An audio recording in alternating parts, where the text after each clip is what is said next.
Under the post-secondary affairs, there are significant budget increases to both the community colleges, 0.8 million, and assistance to universities of 2.5. Can you tell us, are these increases a downloading of any COVID dollars, and which universities are receiving how much of the funds? Chair, thanks to the member opposite for that question. Once again, with respect to the universities, the increase that you're seeing noted there is the 1% increase for all our 4 publicly funded universities plus the forestry school, and the increase to the colleges is with respect to the increase in the wage bill, so that we can meet that that requirement as well. So that's what you're seeing right there. Okay. Thank you, Minister, for the answer. Speaking with post-secondary educators across the province, they're struggling with an erosion of math and English skills by the high school graduates. Some institutions are even considering summer courses or other means to improve the skills so that they can be successfully complete the post-secondary. Is the minister aware of these problems, and what steps are being taken to address these issues? Thank you, Mr. Chair, and I thank the member opposite for that question, because I think I share her concern on that. And I think maybe some of the information that she's talking about, I know that there's been some work done by Herb Emery and the University of New Brunswick that's identified some of the problems that she's talked about in her comments and in her question there, Mr. Chair. And I guess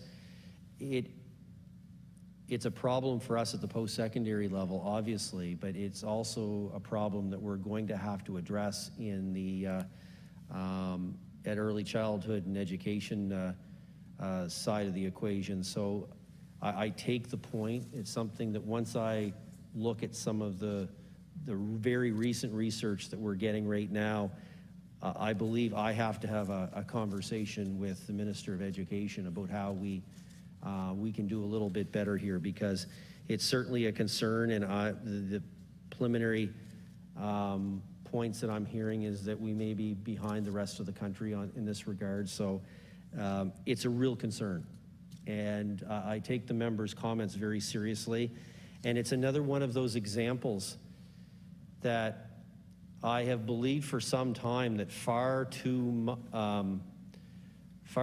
many components of government are operating in silos, and there's not enough conversations happening between departments historically. COVID's actually taught us a lot about how to tear some of those silos down, and I think we need to make sure as we come out of COVID that we don't just do that because we were in a crisis. Let's do it because it makes sense on a regular basis. And this is clearly an example where over the last generation we haven't had that conversation between education and post-secondary education, or we wouldn't be in the situation that these numbers that we're seeing would indicate. So I thank the member for the question, taking it very seriously, and I will have this conversation with my colleague about how we can do better. And if the member has some additional studies or research that she's looking at that she can get to me that might help with that conversation, that might be different than some of the stuff I'm looking at, that would be very helpful too. Through the chair to the minister, I thank him for those comments, and yes, we've seen a lot, and I know different issues that come up with me that I had to bring to government or with ministers. It's not always just one. It's helpful if you have 2 and 3 on board. And historically, you've been as a government, really good on that issue too in the past, to be able to get 2 or 3 ministers, or one time 5 or 6 together, and be able to work that out. So it does make a difference, especially when you have your uniqueness, but kind of going towards the same goal. So I do appreciate those remarks, and I do look forward to many improvements in that area as well. In 2019-2020, there were 1,149 formal complaints on the Employment Standards Acts of the department. Can you detail any of the nature of these complaints and the results of the 35 audits that were conducted? Thank you, Mr. Chair. great question. I think it's, when you see that level of complaints, I mean, I think one of the things that it indicates is that we have an employment standards branch that people are very much aware of and understand that they can use and access. In terms of the nature of some of the complaints, I mean, it could be anything from wrongful dismissal, it could be harassment complaints, it could be with respect to being forced to work too many hours. And, you know, it could be recovering money that's owed. I think it's important to note in that year that you were referring to, $384,000 and change was recovered for New Brunswickers throughout that period. So it's certainly, I believe, a service that New Brunswickers are taking advantage of. I know that members on a regular basis call us with constituents, and we refer them to the Labor and Employment Board in a number of cases. And there's a website that they can go to get directed. Everything is I believe there's a good level of reporting on that website in terms of the results that we're getting for New Brunswickers on that. And I guess the only other thing I would say is if there's ever any suggestions that you want to make to how we can make it better, we're certainly open to that as well, obviously. So anyway, I hope that answers some of those questions, but that's sort of the nature of those type of complaints. But I go back to my point. It's certainly the fact that they have a place to go.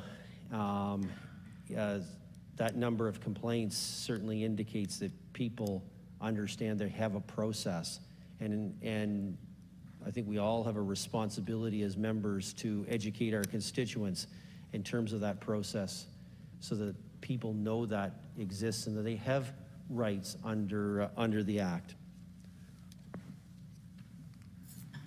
To the chair, to the minister, I thank you very much for that. I just have a couple more questions. I knocked off a few of them with my colleagues, and they've covered it, so that's great. The Department of Health is now conducting engagement studies around the province, and in some of the rural areas, the locals and the hospital staff have brought up the problem with securing nursing staff, and in predominantly English areas like my own, the issue for the requirement of bilingual positions that the local graduates could not meet. And I know I've worked with a lot of nurses in the last 20 years, and I've seen the problem arise a lot. Not able to get full-time jobs, which can get mortgages, not able to advance, and ultimately leaving the province as well. So given the mandate, what's your department doing to address the problem that's in predominantly English jurisdictions and communities to ensure that the graduates can succeed? Thank you, Mr. Chair. To the member opposite, I mean, the member knows that there are official language requirements legislated that we have an obligation in New Brunswick to meet, and we're very proud of the bilingual nature of our province. Having said that, one of the things that I would say to the member is there is training available through our department for second language training. And for whatever reason, there hasn't been a huge uptake in that. I think that we all have an obligation to try and promote that. So that's on the issue of the language requirements. With respect to recruitment in general, as I said earlier, the uptake, the offers being made by both RHAs is up considerably over the last year. And that's been part of the conversation. And as I said earlier with respect to the nursing resource strategy, there was really a requirement for everyone to be rowing in the same direction. There wasn't one specific problem. It wasn't just not educating enough nurses. It wasn't just not recruiting enough nurses. It was also making sure that we were making offers, permanent offers. And that has ramped up over the last year in both RHAs. So, and we need that to continue. And that's the conversation that that has to happen moving forward. So I would say to the member, I'm continuing to have those conversations from a recruitment and an education standpoint in terms of my lane within the nursing resource strategy. Some of the concerns that she has, I would encourage her to continue, as will I, to raise with the RHAs and with the Department of Health. And we all have to be all hands on deck and rowing in the same direction.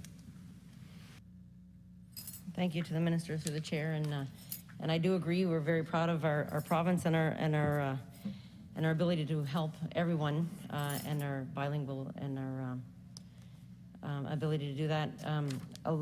And actually at the hospitals and the one I work with, I've taken French language at the hospital, and it's been supplied there too. So, which is great. And many of the nurses that I know and that have worked with, have taken it as well. It's the testing that they usually have a problem with. They're very functional in French and can help them, but it ends up being the testing. So something else, I guess, to look into. And just my last question, in the past, the Auditor General has offered caution to your department for providing funds for educational programs to universities without having the concrete ways to measure the concrete outcomes for the dollars that they receive. So just she has suggested improved accountability. Just wondering what your department has done to address the AG's concerns. Thank you, Mr. Chair, and I thank the member for that question, because certainly I feel that if there's one thing that I've tried to accomplish since becoming minister responsible for post-secondary education is to ramp up the awareness around the accountability piece.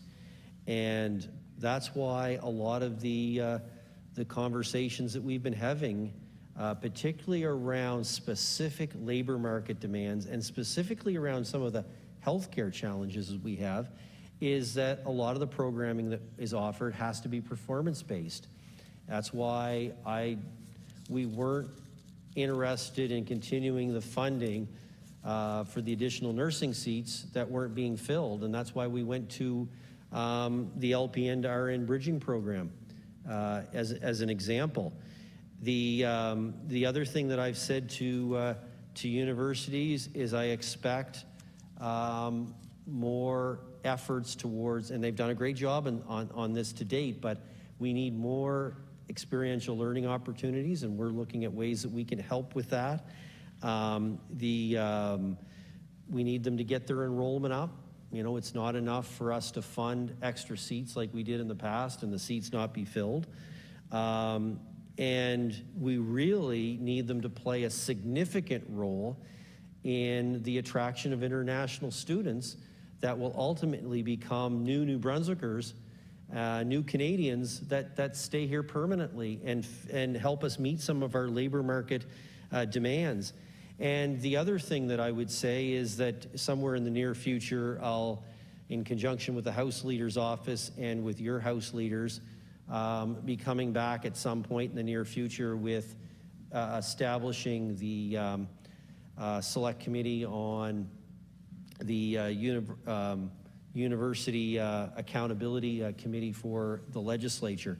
In fact, I would even argue at some point we need to make that a permanent standing committee of some nature, or even make it part of the public accounts process, one or the other. Because I do believe that, I know there's many members in this House that know how important, as the former chair of public accounts, that legislative oversight is to me. And I don't think there's a better way that we can do that than right through this legislative assembly. And I also, you know, I think we have to get better when we have and I know there's only so many days and weeks in the House throughout the year, but I think that legislative oversight committees in general need to be less about something that organizations or departments show up for just once a year. If you need to call them back, then they should be allowed to call them back. And that might be something that we need to look at with respect to some of our universities as well. Because it's an opportunity for all of us as legislators to understand exactly how money's being spent, where it's being spent, and if it's not getting the outcomes and results that we need, then maybe it needs to be spent elsewhere. And there's no better process than the floor of the legislature or the committee room upstairs to do exactly that.